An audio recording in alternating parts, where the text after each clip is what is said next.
মুসা কালিমুল্লাহ বলে, আল্লাহ সেই মানুষটাকে আমি একটু দেখতে চাই, কি এমন যোগ্যতা বলে তুমি তারে মাফ করে দিয়েছো, আমি জানতে চাই। মুসা কালিমুল্লাহ কথা বলতে দেনি। আল্লাহ বলে, মুসা এই 40 বছর যিনি একটানা গুনাহ করেছে, ওই বান্দার কানে যখন তুমি মুসার ডাক পৌঁছালো, তুমি যখন আমার কথা তাকে জানাই দিলা, শোনাই দিলাম, ও মুসা তুমি যখন বললাম এই জলসার মধ্যে এমন একজন ব্যক্তি আছে যে 40 বছর একটানা নাফরমানি করেছে, সে যতক্ষণ এই জলসার মধ্যে থাকবে ততক্ষণ আল্লাহ বৃষ্টি দিবে না। এই কথা শোনার পরে সেই বান্দা এত বেশি কষ্ট পেয়েছে, সে এমন ভাবে ভয় করেছে, সে বয়ের সঙ্গে সঙ্গে দুহাত উঁচা করে আল্লাহর দরবারে তথা আমার কাছে এমন ভাবে ফরিয়াদ করেছে, এমন ভাবে সে মাপ চেয়েছে, এমন ভাবে সে তওবা করেছে, ইস্তিগফার প্রার্থনা করেছে, যার তওবা আমি কবুল করে তার গুনাহগুলোকে সওয়াব দিয়ে পরিবর্তন করে দিলাম। জোরে বলেন সুবহানাল্লাহ। আমরা জানি আরেক উম্মত ইদিতে 40 বছর করছে, আরেকজন আর আজীবন মুসা ইসলাম আল্লাহর দরবারে ফরিয়াদ করে, আল্লাহ আমার উম্মতের ভিতরে সবচেয়ে গুনাহগারকে, তার একটু আমার দেখাই দাও না। বাবার আমার মুসা ইসলাম বললেন, আল্লাহ সকালে ছিল গুনাহগার, তাও আমার উম্মতের ভিতরে সবচেয়ে বড় গুনাহগার, বিকেল বেলা পরিণত হলো সবচেয়ে উৎকৃষ্ট বান্দাই। কি এমন কাজ সে করেছে কয়েক ঘন্টার ভিতরে আমি জানতে চাই, যার দরুন উম্মতের ভিতরে সবচেয়ে বড় সওয়াবের মালিক সে। আমি জানতে চাই কি এমন আমল তার ঝুড়ির মধ্যে অর্জিত সে করে ফেলেছে 2-3 ঘন্টার ভিতরে।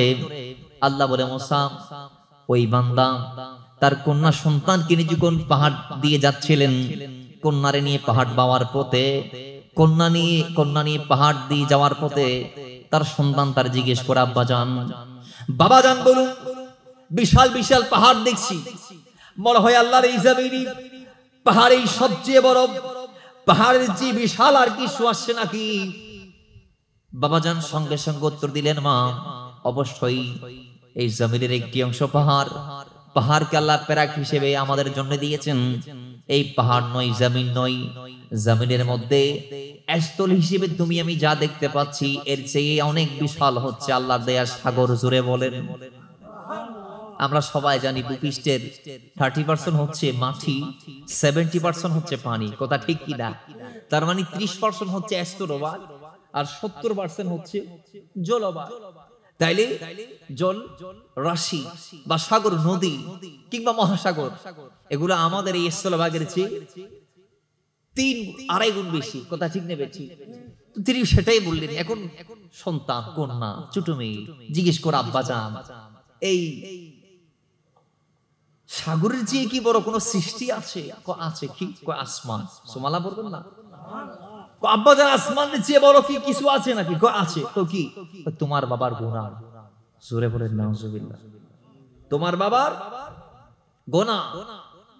সন্তান বলছে, আব্বা তোমার গুনার চেয়ে কি কোনো বড় কিছু আছে? আছে। কি? আমার আল্লাহর ক্ষমা। জোরে বলেন। আমার আল্লাহর রহমত। হাদিসে পাক আছে, আল্লাহ যায় যে বান্দার দিকে একবার রহমতের দৃষ্টি দিবেন, খোদার কসম আল্লাহ অন্তত সবাইরে দিলেও তারে জাহান্নামের আগুনে দিবেন না। কথা বলেন ঠিক নেবে? হাদিসে পাক আছে শুধু একবার। আল্লাহ আমাদেরকে সেই রহমতের নজর দান করুন। ওই বৃদ্ধ বাবা বলছেন, সে আমার রবের রহমত আমার গুনার চেয়ে কোটি গুণ বেশি বড়। আমার রবের রহমতের একটা জারিয়া, একটা কোনা আমার গোটা জিন্দেগির গুনার চেয়ে বড়। তখন আব্বাজান বলছেন, সন্তান আজকে আমি তোমাকে নিয়ে পাহাড়ে এসেছি একটি কারণে। আমি জানি তুমি মাসুম, বেগুনাহ, তুমি মারা গেলে আল্লাহ তোমাকে বেলা হিসাব জান্নাত দিবে। আমি চাই তুমি আমার জন্য দোয়া করো। সন্তান তো দোয়া জানেন, এখন দোয়া করছেন বাবা আমিন বলাচ্ছেন সন্তানকে দিয়ে। সুবহানাল্লাহ বলেন। আব্বাজান ফরিয়াদ করছেন, আল্লাহ আমারে মাফ করো। সে একটার পর একটা বলে বলে আল্লাহর দরবারে ক্ষমা প্রার্থনা করছেন আর চোখের পানিগুলা ছেড়ে দিয়েছেন। এইভাবে তিনি তওবা করলেন। তার সন্তান নবজাতক, তার সঙ্গে সঙ্গে তিনি চোখের পানি ছেড়ে দিলেন। তিনিও আমিন বলতে লাগলেন। বাবার সঙ্গে সঙ্গে এই আমার রব সেদিন এই বান্দার তওবাকে কবুল করে নিয়েছে। তার নবজাতক মাসুম কন্যার প্রত্যেকটা আমিনে শব্দ কোনার সাদাকায় আল্লাহ তার বাবার তওবাকে এমন ভাবে কবুল করেছেন যে তার বাবার গুনাহগুলো আল্লাহ সওয়াব দিয়ে পরিবর্তন করে দিয়েছেন। জোরে বলেন সুবহানাল্লাহ। সুবহানাহু ওয়া তাআলা আদম সফিউল্লাহকে হাদিসে পাকের মধ্যে এইভাবে আসছে যে আদম সফিউল্লাহর নসল দিয়ে আমরা বা কিয়ামত পর্যন্ত যারা দুনিয়াতে আসবো, এসে খিদমত করব কিংবা জিন্দেগিকে গুজার করব, এই জিন্দেগি গুজারের পরে আমাদের প্রস্থানের পরে ইন্তেকালের পরে কবর নসর হয়ে হাসরের ময়দানে উঠে আমাদেরকে আল্লাহ কাকে জান্নাতে পাঠাবে এবং সেই হাসর থেকে কাকে জাহান্নামে পাঠাবে, হাদিসে পাকে আসছে আল্লাহ আগ থেকে এটা পর্যন্ত ফয়সালা করে দিয়েছেন। জোরে বলেন না সুবহানাল্লাহ। মিশকাতুল মাসাবির মধ্যে হাদিসটা আসছে, মুসলিম শরীফের মধ্যে হাদিসটা এসেছে যে আল্লাহ আদম সফিউল্লাহকে বানিয়ে আদম সফিউল্লাহ ডান পিঠে, কথা বলেন কোন পিঠে, মানে পিঠের ডান পাশে আল্লাহ কুদরতি হাতে পাক বুলালেন। সুবহানাল্লাহ পড়েন। বাবার আমার আদম সফিউল্লাহ দেখে আল্লাহ সুবহানাহু ওয়া তাআলা আদম সফিউল্লাহর ডান পৃষ্ঠে হাত মোবারক বুলিয়ে দিতে দেরি, কিছু সন্তান আদম আলাইহিস সালাম থেকে বের হয়ে গেল। আদম নবীর ডান পাশে আল্লাহ তাদেরকে সারিবদ্ধ করে দাঁড় করালেন। আদম সফিউল্লাহ অবাক চিত্তে আল্লাহর দিকে তাকালেন আর বললেন, আল্লাহ আমার পিঠের মধ্যে হাত বোলালেন, ডান পিঠে আপনি স্পর্শ করার পরে কিছু বাচ্চার দিদার আমি পাচ্ছি, আমার ডান দিকে আমি কিছু সংখ্যক বাচ্চা দেখছি। আল্লাহর কারাম কি তাদের পরিচয় আমি জানতে চাই। আল্লাহ সুবহানাহু ওয়া তাআলা তৎক্ষণাৎ ডাক দিলেন, এ আদম, এরাই তোমার সন্তান, কিয়ামতের আগ পর্যন্ত তারা দুনিয়াতে যাবে, দুনিয়া আবাদ করবে, তাদের জিন্দেগি কি তারা লালন করবে, তারা নিজের জীবনকে ধারণ করবে, জীবনকে গোজার করবে। দুনিয়াতে যাওয়ার পরে এই বান্দাগুলা দুনিয়া থেকে বিয়োগ হওয়ার পরে, প্রস্থান করার পরে, ইন্তেকাল করার পরে, পর্দা করার পরে আমি আল্লাহ এদের প্রতি সন্তুষ্ট হয়ে এদেরকে জান্নাত দেব। জোরে বলেন সুবহানাল্লাহ। এরা জান্নাতি। এরা কি? জোরে বলেন এরা কি? এরা জান্নাতি। আদম সফিউল্লাহ এদের পরিচয় টুক পাইলেন। আল্লাহ বললেন, এরা তোমার সন্তান। ওহে আদম, কিয়ামতের আগ পর্যন্ত এই সন্তানরা দুনিয়ার জমিনে যাবে, এদের পরিচয় এরা জান্নাতি। এবার আল্লাহ বাম পিঠের মধ্যে আদম আলাইহিস সালামের স্পর্শ করার পর পরে আর কিছু সন্তান বের হলেন। আদম সফিউল্লাহ তাদের পরিচয় জিজ্ঞেস করলেন। তারা আদম নবীর দিদার পাওয়ার পর পরে আদম নবী যখন আল্লাহকে বলে, আল্লাহ এরা কারা, এদের পরিচয় আমি জানতে চাই। আল্লাহ বলে, আদম এরাও তোমার সন্তান, কিয়ামতের আগ মুহূর্তে তারা দুনিয়াতে যাবে, এরা যাইতে থাকবে। এদের পরিচয় আদম, এরা জাহান্নামী। জোরে বলেন নাউজুবিল্লাহ। এরা কি? জাহান্নামী।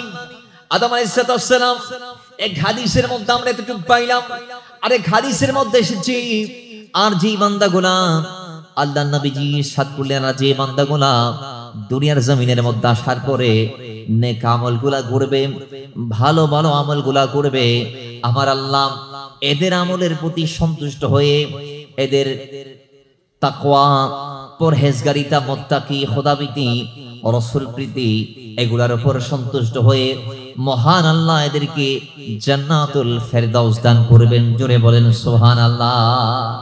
আর নবীজি বললেন, যারা জাহান্নামী তারা দুনিয়া থেকে জাহান্নাম খরিদ করবে, জাহান্নাম পাওয়ার মতো বদ কাজগুলা করবে, যেগুলাকে আমরা বলি খারাপ কাজ, সেই খারাপ কাজ যেগুলা ওয়ামা নাহাকুম আনহু ফান্তাহুর ভিতর পড়েছে, যেগুলা না করার জন্য আল্লাহ রাসূলের মাধ্যমে কোরআন দিয়ে আমাদেরকে জানিয়েছেন, সেই বদ আমলগুলা যারা করবে, যেগুলা নির্দিষ্ট আল্লাহ আমাদেরকে করে দেন নাই, যেগুলা আল্লাহ আমাদেরকে না করার জন্য বলেছেন, যেগুলার ব্যাপারে আল্লাহর পক্ষ থেকে নির্দিষ্ট বাণী পৌঁছার পরও আমরা করছি, তখন রাসূলুল্লাহর বাণী আমাদেরকে স্পষ্ট করিয়ে দিচ্ছে, তোমাদের এই বদ আমলের কারণে তোমরা দিন দিন জাহান্নামের করিব হচ্ছ।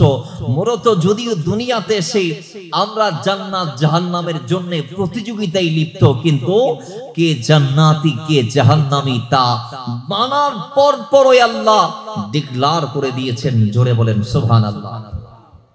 তাহলে এখন আপনি বলতে পারেন, তা আমাদেরকে মানার পরে যদি আল্লাহ নির্দিষ্ট করে দেয় কে জান্নাতি কে জাহান্নামী দুনিয়াতে আসার আগে, তাহলে দুনিয়াতে এসে লাভ কি হলো? কথা ঠিক কি ঠিক না? আচ্ছা, আমাদের সমাজে স্কুল কলেজ মাদ্রাসা আছে না নাই? আওয়াজ দন না, আছে না নাই? আমাদের এখানে বিদ্যালয় আছে না, মহাবিদ্যালয় আছে না, বিদ্যাপীঠ আছে না, বিশ্ববিদ্যালয় আছে না, মাদ্রাসা আছে না, স্কুল আছে না, কলেজ আছে না? সেখানে টিচাররা আমাদেরকে পাঠদান দেয় কি দেয় না? দেয়। একজন টিচার তিনি ছাত্র দেখে বুঝতে পারে যে কে পাস করবে কে ফেল করবে। কথা ঠিক কি না? তো আওয়াজ জোরে ঠিক কি না? আল্লাহ জানে আমাদের আমল সম্পর্কে। আল্লাহর কলমে অনেক আগে আমাদের আমলনামা আল্লাহ লিখি রেখেছেন, কিন্তু এরপরও আল্লাহ যদি আমাদেরকে দুনিয়াতে না পাঠিয়ে জাহান্নামে দিত, তাহলে আমরা হয়তো হাসরের মাটি আল্লাহকে জিজ্ঞেস করতাম যে রাব্বি, আমি তো দুনিয়াতেই যাই নাই, তুমি আমারে বানিয়ে বলতেছো আমি জাহান্নামী। এটা কেমনে সম্ভব? কথা ঠিক কি ঠিক না? কোন টিচার যদি ছাত্ররা কয় যে তুই পরীক্ষা না দিস, তুই ফেল করবি, তুমি কি করবা? ফেল করবা, তুমি পরীক্ষা দিও না, তখন ছাত্র হয়তো বলা সুযোগ আছে যে ওস্তাদ আমি তো এখনো পরীক্ষাই দিই নাই, আপনি কেমনে জানেন পাস করবো নাকি ফেল করবো? তো ওস্তাদ যেমনে জানে আল্লাহ তো জানাই দেয় আমাদেরকে, আল্লাহ যা জানিয়ে দিয়েছেন আমরা তা জেনেছি রাসূলের মাধ্যমে। তো ওই আল্লাহ জানে, এরপরও স্পষ্ট করার জন্য আমাদেরকে দুনিয়াতে পাঠিয়েছেন। আর আমরা দুনিয়াতে এসে জান্নাতীদের মতো করে জিন্দেগিকে গুজার করছি, আর জাহান্নামীরা আরাম আয়েশের মধ্যে আছে, দুনিয়া নিয়ে ব্যস্ত আছে, দিনের ধার তারা ধারছেন না। কথা বলেন ঠিক কি না? আজকে আপনি ম্যাক্সিমাম দেখবেন মাহফিল সাজায় গরিবরা, মাহফিলে আসে গরিবরা, মাহফিলে টাকা দেয় গরিবরা, মসজিদ কমিটির সভাপতি গরিবে নেই, মাদ্রাসার সভাপতি নেই গরিবে, মাদ্রাসায় ছেলে পড়ে গরিবের, মসজিদে নামাজ পড়ে গরিবরা, মসজিদের যে সন্তানগুলাকে দেখবেন ম্যাক্সিমাম গরিবের ছেলে। তাইলে কি বুঝলাম? বুঝলাম আমাদের দেশে ম্যাক্সিমাম ধনী দিন ইসলাম থেকে অনেক দূরেই চলে যাচ্ছে দিন দিন। কথা বলেন ঠিক কিনা? কিন্তু সব ধনী কি একরকম? কথা বলেন না, সব ধনী কি একরকম? কিছু কিছু ধনী আছে তাদের কাছে ধনের চেয়ে দিনের দাম বেশি। কথা বলেন ঠিক কিনা? তারা ধনকে পরোয়া করে না। ওই যে নবী আইয়ুব আলাইহিস সালাতু ওয়াস সালামের মতো ফেরেশতারা বলেছিল, রাব্বি আইয়ুব নবী তোমাকে এত বেশি টাকার কারণ তাকে তুমি নিয়ামত দিয়ে ভরপুর করে দিয়েছো, যদি তুমি নিয়ামত কেড়ে নাও তাহলে সে আর তোমাকে ডাকবে না। তখন আইয়ুব আলাইহিস সালামের পক্ষে এক বর্ণনার মধ্যে আসছে আল্লাহ নিজেই ডিক্লার দিয়েছেন যে আমি আমার আইয়ুব থেকে সম্পদ নিয়ে তাকে পরীক্ষা করব, তার জিন্দেগি থেকে আমি এক এক করে নিয়ামত নামক যা যা দিয়েছি, যেমন সুস্থতা আল্লাহর দেয়া নিয়ামত, আল্লাহ তার শরীরে সুস্থতা কেড়ে নিয়েছেন, সন্তান আল্লাহর দেয়া নিয়ামত, গোরের ছাদ পরে সমস্ত সন্তান তিনি হারিয়ে ফেলেছেন মুহূর্তে, এবং সম্পদ আল্লাহর দেয়া নিয়ামত। তার কানে খবর এসেছে তার ধনের পর ধন, মাইলের পর মাইল, বিঘার পর বিঘা, জায়গার পর জায়গা, সব চাষ নষ্ট হয়ে গিয়েছে, হাজার হাজার চাকর বাকর সবাই তাকে ছেড়ে চলে গিয়েছে, এক টাকাও এখন আইয়ুব আলাইহিস সালামের হাতে নাই। যাইতে যাইতে যাইতে যাইতে আইয়ুব নবীকে ফেলে তার স্ত্রীরাও চলে গিয়েছে। অন্য বর্ণনার মধ্যে আসছে ওই এটা আল্লাহ দেই নাই, নবী আইয়ুব আল্লাহ থেকে চেয়ে নিয়েছেন। জোরে বলেন সুবহানাল্লাহ। তাহলে এরকমও নবী আইয়ুব আলাইহিস সালামের কিছু অনুসারী আমাদের সমাজে আছে যাদের কাছে সম্পদের চেয়ে দুনিয়ার চেয়ে দিনের দাম বেশি। কথা বলেন ঠিক কিনা? দিন মানে আবার আরা খাড়াই আসি দিবেন, দিন ইসলামের হতা হদ্দি হন্দি হতা হন হন্দি দিন ইসলাম। আল্লাহ আমাদেরকে এই ইসলামের সুশীতল ছায়ায় নিজেকে রাখার তৌফিক দান করুন, আমিন পড়েন। একটু মুহাব্বতে দরুদ পড়ি, আল্লাহুম্মা সাল্লি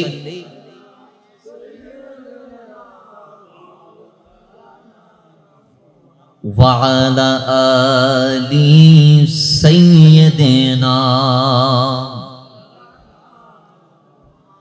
ও দুনিয়ার মুসলমান, উপরোক্ত হাদিসগুলোর থেকে আমরা এটাই জানি যে আল্লাহ আমাদেরকে মানার পর পরাই ফাইসালা করে দিয়েছেন কে জান্নাতি কে জাহান্নামী। এরপরেও দুনিয়ার মুসলমান প্রত্যেকটা মুমিন চাই আমি জান্নাতে যাব, আমি জান্নাতে যাব। কারণ জান্নাত এমন একটি নিয়ামতের নাম, যেই নিয়ামতের কোনো শেষ নাই, কোনো ধ্বংস নাই, কোনো লিমিট নাই, কোনো লিমিটেশন নাই, কোনো মেয়াদ নাই। আল্লাহ সুবহানাহু ওয়া তাআলা জান্নাতীদেরকে জান্নাতে দেওয়ার পরে একজন ফেরেশতার মাধ্যমে ঘোষণা দিয়াবেন। কোরআনে আসছে, হাদিসও আসছে একই কথা। আল্লাহ ইরশাদ করেছেন কোরআনুল কারীমের মধ্যে, জান্নাতীরা জান্নাতে যাওয়ার পরে আল্লাহ সুবহানাহু ওয়া তাআলা ইরশাদ, আল্লাহ সুবহানাহু ওয়া তাআলা ডিক্লেয়ার দিয়াবেন, আল্লাহ ঘোষণার মাধ্যমে, এলানের মাধ্যমে জানাই দিবেন, বান্দারা মৃত্যু নামক যে একটি শব্দ আছে, এটা আমি আল্লাহ তোমাদের থেকে আলাদা করে ফেললাম। আজকের পর থেকে এই জান্নাতে তোমাদের আর কারো মৃত্যু হবে না, তোমাদের বার্ধক্য আসবে না, তোমাদের রোগ শোক হবে না, তোমাদের ধন দৌলতের ঘাটতি হবে না, তোমাদের প্রাচুর্যতার কোনো কমতি হবে না। আল্লাহ সুবহানাহু ওয়া তাআলা জান্নাতীদেরকে ইরশাদ করবেন, জানিয়ে দিবেন, ডিক্লেয়ার দিবেন যে জান্নাতীরা তোমরা সন্তুষ্ট হয়ে যাও যে দুনিয়ার সমস্ত স্বাদ বিনষ্টকারী যে একটা মৃত্যু আছে, যে মৃত্যুর মাধ্যমে মানুষ দুনিয়ার স্বাদ থেকে নিজেকে একেবারে আলাদা করে ফেলে, বা আল্লাহ যে মৃত্যুর মাধ্যমে দুনিয়ার থেকে মানুষকে আলাদা করে, আল্লাহ বলেন সেই স্বাদ বিনষ্টকারী মৃত্যু আর তোমাদেরকে আমি আল্লাহ দেব না। তার মানে আবাদুল আবাদ জান্নাতীরা জান্নাতের নিয়ামতে থাকবে। জোরে বলেন সুবহানাল্লাহ। তখন তাদের আনন্দের লিমিট আরো বেড়ে যাবে। সুবহানাল্লাহ পড়বেন না? আর একটু জোরে বলেন। আচ্ছা, দুনিয়াতে আমরা কেউ কেউ নিয়ামতে আসি আর কেউ কেউ কষ্টে আছি। যদি বা কষ্ট আল্লাহর দেয়া পরীক্ষা। আল্লাহ ইমানদারকে কষ্ট দেন, আল্লাহ ইমানদারকে পরীক্ষা করেন। সম্পদ কম দিই, তার সন্তানকে কেড়ে নিই, চাকরির ডিমোশন দিই, ইত্যাদি ইত্যাদি, রিজিকের ঘাটতি দিয়ে, আপন জিনিস কেড়ে নিয়ে আল্লাহ বলেছেন, ওয়ালা নাবলুওয়ান্নাকুম বিশাইইন মিনাল খাউফ ওয়াল জু ওয়া নাকসিম মিনাল আমওয়াল ওয়াল আনফুস ওয়াত তামারাত ওয়া বাশশিরিস সাবিরিন। আল্লাহ বলে দুনিয়াতে ঈমানদারকে আমি পরীক্ষা করব, এক একটা কেড়ে নিব, এক একটা কেড়ে নিব, এক একটা কেড়ে নিব। কিন্তু সবগুলা কাড়ার পরেও সেই বান্দা যদি সবর ইখতিয়ার করতে পারে, সে যদি আল্লাহর প্রত্যেকটা বিধানে সন্তুষ্ট থাকতে পারে, সে যদি আল্লাহ যা দিচ্ছেন একদম চুপিসারের সমস্ত যদি সেই দুর্ভোগকে মাথা নত করে মেনে নিতে পারে, রিসিভ করতে পারে, তাহলে আল্লাহ বলছেন ওয়াবাশশিরিস সাবিরিন, সেই সাবেরদের জন্য সুসংবাদ রয়েছে। কোন সুসংবাদ? কই জান্নাতের শুভ সংবাদ। জোরে বলেন না সুবহানাল্লাহ। আমরা সবাই চাই কি চাই না? জিবরাইল বলে, আমি যখন জান্নাত দেখলাম, আমি দেখছি জান্নাতকে আল্লাহ কষ্ট দিয়ে ঢেকে রেখেছেন। সুবহানাল্লাহ পড়েন।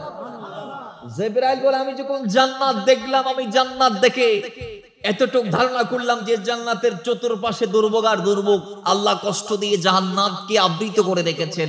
জান্নাতের কাভারের ভিতর সব কষ্ট আর কষ্ট। দেখেন, আপনি নবীদের জীবনের দিকে যদি তাকান, আদম আলাইহিস সালাতু ওয়াস সালাম কষ্ট করেছেন, তার ছেলে শীশ আলাইহিস সালাতু ওয়াস সালাম কষ্ট করেছেন, নবী নূহ আলাইহিস সালাতু ওয়াস সালাম কষ্ট করেছেন, হযরত ইব্রাহিম ইসমাইল, প্রত্যেকটা নবী দুনিয়াতে এক কথায় দাউদ সুলাইমান থেকে শুরু করে প্রত্যেকটা নবী যুগী যুগী যারা এসেছে প্রত্যেকে কষ্ট করেছেন। প্রত্যেক নবী আপন আপন কওমকে অনেক কষ্ট সাধ্য মেহনতের মাধ্যমে দ্বীনের দাওয়াত দিয়েছেন, পেগাম পৌঁছিয়েছেন রবের, এবং ইত্যাদি ইত্যাদি। এরপর আপনি দেখবেন তাদের যারা উম্মত অনুসারী আছে তারাও কম কষ্ট সহ্য করে নাই, তারাও কষ্টের পর কষ্ট সহ্য করেছেন। তো দুনিয়াতে জান্নাতে কারা যাবে? তারা যাবে। আর যারা জান্নাতি তাদের গোটা জিন্দেগিকে রিসার্চ করলে আপনি দেখবেন কষ্ট আর কষ্ট। এই জন্য জিবরাইল বলছেন যে আমি জান্নাতের চতুর্পাশে ঘুরে যা দেখেছি, জান্নাতের চারিপাশে শুধু দুর্ভোগ আর দুর্ভোগ। তার মানে জান্নাতীরা দুনিয়াতে কষ্ট করবে আর বিনিময়ে আল্লাহ তাদেরকে জান্নাত দিবে। এজন্য আল্লাহর কোরআন সাক্ষ্য দিচ্ছেন যে ওহে ঈমানদাররা, আমি আল্লাহ সুবহানাহু ওয়া তাআলা তোমরা ঈমানদারদের ইন্নাল্লাহা আশতারা মিনাল মুমিনিনা আনফুসাহুম ওয়া আমওয়ালাহুম বিআন্না লাহুমুল জান্নাহ। আরে আমি ঈমানদারের জান এবং মালের বিনিময়ে জান্নাতকে বিক্রি করে দিয়েছি। জোরে বলেন সুবহানাল্লাহ। ঈমানদার থেকে আল্লাহ জানকে খরিদ করেছেন, মালকে খরিদ করেছেন, বিনিময়ে জান্নাত ঈমানদারকে দিয়ে দিয়েছেন। সুবহানাল্লাহ পড়বেন না? তাইলে এমনে এমনে জান্নাত পাওয়া যাবে? জান দেওয়া কষ্টের কিনা? অবশ্যই কষ্টের। মাল দেওয়া অবশ্যই কষ্টের। আর ভাই মাল দেওয়া কষ্টের বিদায় আজকে দেওয়ার বেলায় মুসলমানরা নাই। কথা ঠিক কিনা? কথা ঠিক কিনা? একটা সময় ছিল মুসলমানদের সব সম্পদ দিয়ে দিয়েছে ইসলামের জন্য। এমন একটা সময় চলে মুসলমানরা নিজের সম্পদকে দুভাগ করে এক ভাগ দিয়ে দিয়েছেন। এমন একটা সময় ছিল মুসলমানরা নিজের সম্পদ যা আছে, নারী বলেন পুরুষ বলেন, সব ইসলামের জন্য দিয়ে নিজে ফকিরিয়তকে গরিবিয়তকে বরণ করেছেন। গনিয়তকে ধনী নামক যে শব্দ আছে সেটাকে বিসর্জন দিয়েছেন। কিন্তু আজকের মুসলমানরা, ওই যে নবীজির হাদিস, নবীজি বলেছে আজকের দিনে মুসলমানরা খাইতে কষ্ট হয়, পড়তে কষ্ট হয়। অচিরেই সেই দিন আসবে যেদিন মুসলমানরা সকালে খাবে এক তরকারি, বিকেলে খাবে আরেক তরকারি, একদিন পরবে এক একটি নতুন নতুন পোশাক। আমি মনে করি ওয়াল্লাহি আজকে সেই দিন চলে আসছে। কথা বলেন ঠিক কিনা? কিন্তু আমাদের মন মানসিকতার উন্নতি হয় নাই। সেদিন যারা খাইতে না পেয়েছে তারা যা পেয়েছে সব দিয়ে দিয়েছে ইসলামের জন্য। আজকে আমরা পাচ্ছি আর দিচ্ছি না। তারা পাই নাই কিন্তু দিয়েছে। এজন্য দেওয়ার জন্য থাকার দরকার নাই, দেওয়ার জন্য মনের দরকার। কথা ঠিক কিনা? দেওয়ার জন্য ধনের দরকার নাই, দেওয়ার জন্য মন মানসিকতার দরকার। কথা ঠিক নেবে? ঠিক। আপনি দেখবেন হাজারো কোটি টাকার মালিক একটা টাকাও ইসলামের জন্য দিচ্ছেন না। রিকশাওয়ালাও মাঝে মধ্যে দেখা যায় দান বাক্সের মধ্যে টাকা ফেলতেছে। আমি কক্সবাজার তৈবিয়ার মধ্যে যখন পড়ালেখা করতাম, আমার হুজুর কিবলা আলমের এই বাগানে, আমাদের বাড়ি যেহেতু কক্সবাজার জেলায় পড়েছে, আমরা দেখতাম ওই এলাকায় একজন ফকির ছিল। ফকির সারাদিন ভিক্ষা করতো। সারাদিন কি করতো? ভিক্ষা করতো। আল্লাহর কসম, সে প্রত্যেক দিন সকালে ঘর থেকে বের হয়ে হুজুর কেবলার মাদ্রাসা তথা আমাদের মাদ্রাসার দান বাক্সে তিনি নির্দিষ্ট কিছু টাকা দিয়ে তারপর তিনি ভিক্ষা করতে বের হতেন। ওনার পরিচয় কি? উনি ফকির আর উনি করছেন দান। সুবহানাল্লাহ পড়বেন না? তাহলে বলেন দেওয়ার জন্য কি ধনের দরকার না মনের দরকার? আল্লাহ আমাদেরকে দেয়ার মতো মন দান করুন। আরো জোরে বলেন মুহাব্বতে দরুদ পড়ি। আল্লাহুম্মা সাল্লি মাওলানা মুহাম্মাদ ওয়া আলা আলি সাইয়্যিদিনা कि मेरे हुसैन तुझे सलाम, मेरे हुसैन तुझे सलाम, मेरे हुसैन तुझे सलाम, मेरे हुसैन तुझे सलाम। सलाम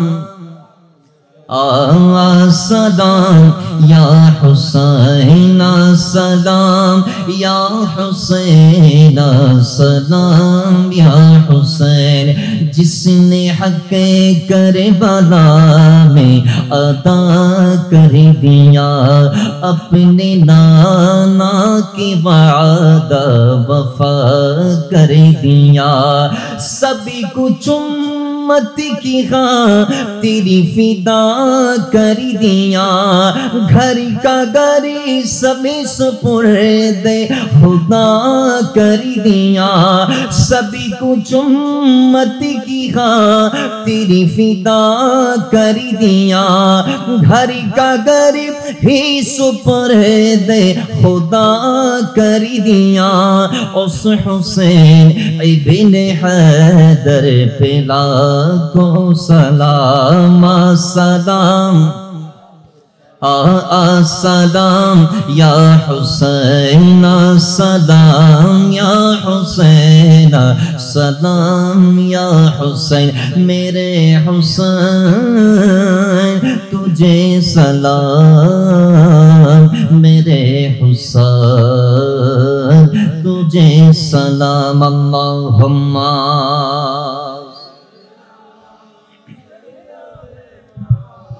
मौलाना मुहम्मद वाला आली सय्यिदना। तेरी জান্নাত পাইতে হলে কষ্ট করা লাগবে, কথা বলেন ঠিক কি না? আসুন আমরা জানি করছি যে ইসলাম পরিপন্থী কাজও করছে, সেও জানে এগুলা করলে জাহান্নাম ভোগ করতে হবে। তো সেও চায় আল্লাহ তুমি আমারে মাফ করো, তুমি আমারে রেহাই দান করো, আমিও জাহান্নাম থেকে বাঁচতে চাই, কিন্তু পেটের দায়ী না পেরে করছি অন্যায় গোলা, এরপরও আমিও জাহান্নাম চাই না, আমি জান্নাত চাই। কথা বলেন ঠিক কিনা? সুরে চুরি করার সময় দিকেই জানে না চুরি করা গুনাহ এটা, কথা বলেন না? সুর কি জানে না চুরি করলে গুনাহ হয় এটা, কিন্তু এরপরও সে গুনাহ করছেন কেন? পেটের দায়। আর করার পিছনে কারণ আছে। দুনিয়ার জমিনে চুরি করার পিছনে আমাদের কিছু অদক্ষতা আছে। আমরা যদি আমাদের যাকাত গুলাকে ইসলামী পন্থায় বন্টন করতে পারতাম, দুনিয়াতে কি একজন চোর থাকতো? জোরে বলেন না। দুনিয়ার জমিনে চোর তো কয়েক প্রকার আছে। কিছু আছে বড় চোর, ভিভিআইপি, যাদেরকে পুলিশ ব্যারিকেড দিয়ে পুলিশ প্রশাসনের সহায়তায় এক জায়গা থেকে আরেক জায়গায় নেওয়া যাওয়া হয়। এরা কলমের কুচায় দেশ থেকে কোটি কোটি টাকা পাচার করে দেয়। কথা ঠিক নেবে ঠিক? কথা বলেন ঠিক কি না? আমরা তাদের কিছু করতে পারি না, একটা চুলো ছিঁড়তে পারি না। আর যারা মসজিদে জুতা চুর, ও আইতের ফিটিয়ান তো আলাদা তো তাই চাই দি। কথা ঠিক নেবে ঠিক? জুতা চুর, ফাইকর আতা চুর, হ্যাঁ, ইত্যাদি ইত্যাদি, ম্যাকুরি ইউনিট চুর, মসজিদের ব্যাটারি চুর, অটো রিক্সার ব্যাটারি চুর, ইত্যাদি ইত্যাদি, মোবাইল চুর, যেগুলো আছে আমাদের সমাজে, আমরা তো এদের বেলায় মাশাআল্লাহ অনেক চমৎকার ভূমিকা আমরাই পালন করি। এদের হাট মদ খানোর জন্য আমরাই যথেষ্ট, কিন্তু এদেশ থেকে যারা কলমের কোঠায় ভিভিআইপি প্রটোকলে কোটি কোটি টাকা পাচার করছেন, তাদের বেলায় আমাদের কোনো কথা, জোরে বলেন আমাদের কোনো আপত্তি? আল্লাহ আমাদের সহি সমাজ দান করুন। আর জোরে বলেন। তাইলে সুরো জানে চুরি করলে গুনাহ জাহান্নামে যাইতে হবে, কিন্তু সে পেটের দায় করে, আর সে আল্লাহর কাছে ফরিয়াদ করে, আল্লাহ আমি চুরি করলেও আমার তুমি মাফ করো, কারণ আমি জানি জাহান্নাম মারাত্মক একটা দুর্ভোগের জায়গা। কথা ঠিক নেবে ঠিক? যারা দুনিয়াতে অন্যায় করছে প্রত্যেকেই জানে জাহান্নামের আযাব অত্যন্ত মারাত্মক ভয়াবহ।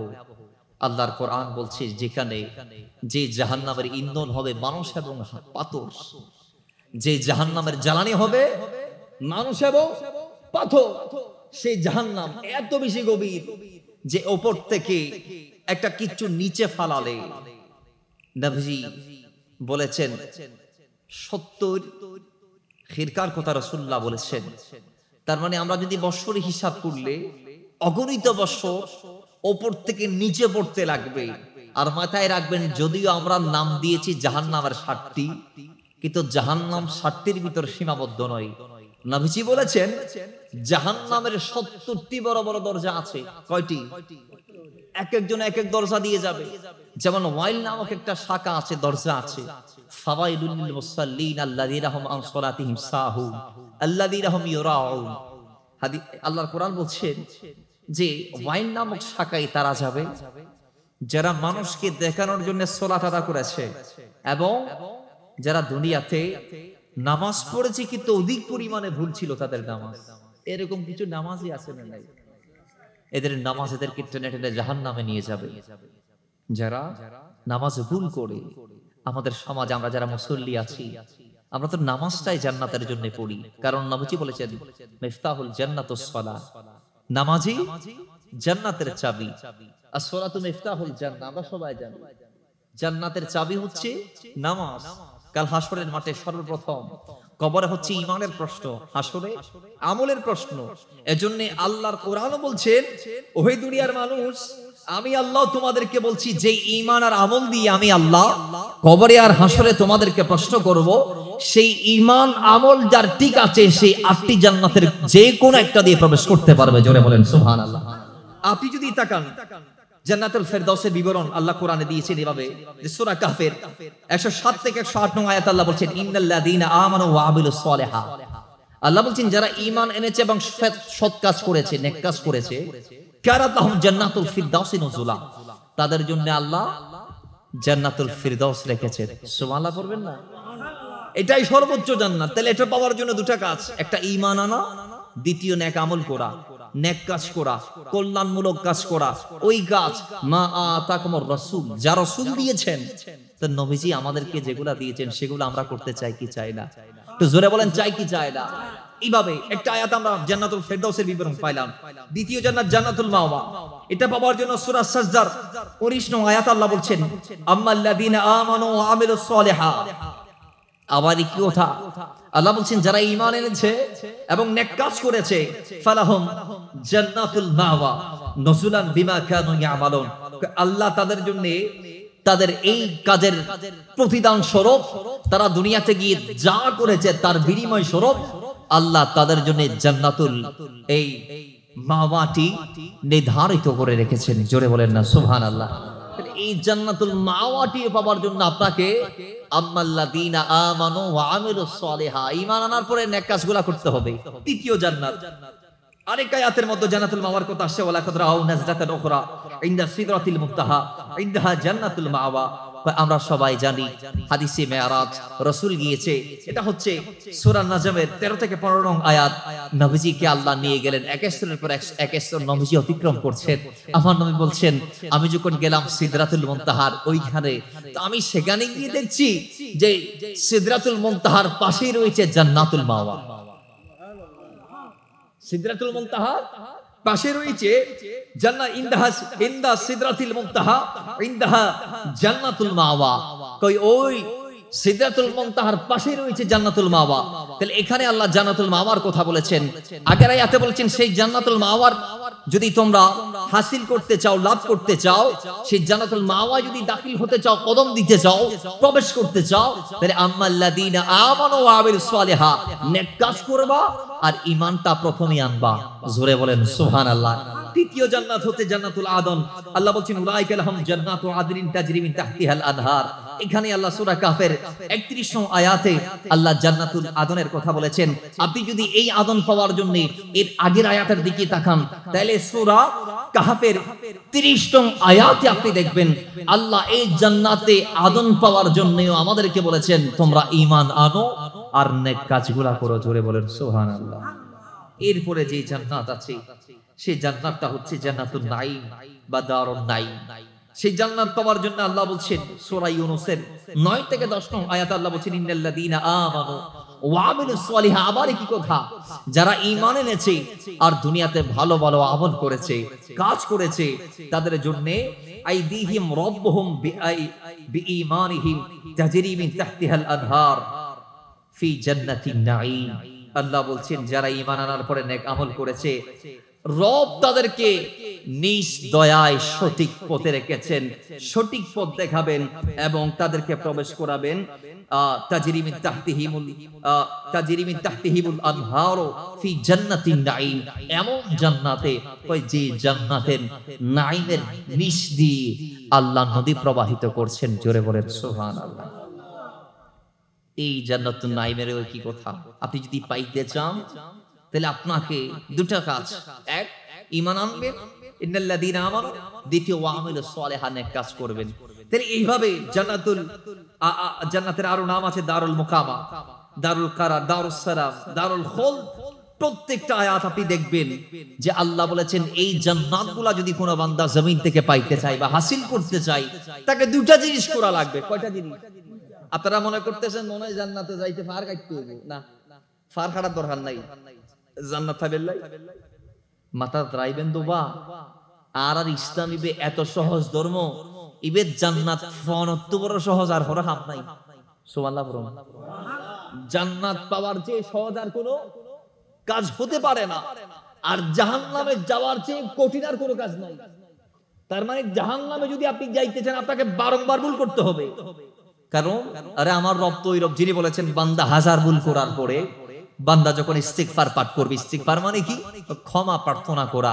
আর তওবা, তওবা মানে কি? রবের কাছে ফিরে যাওয়া।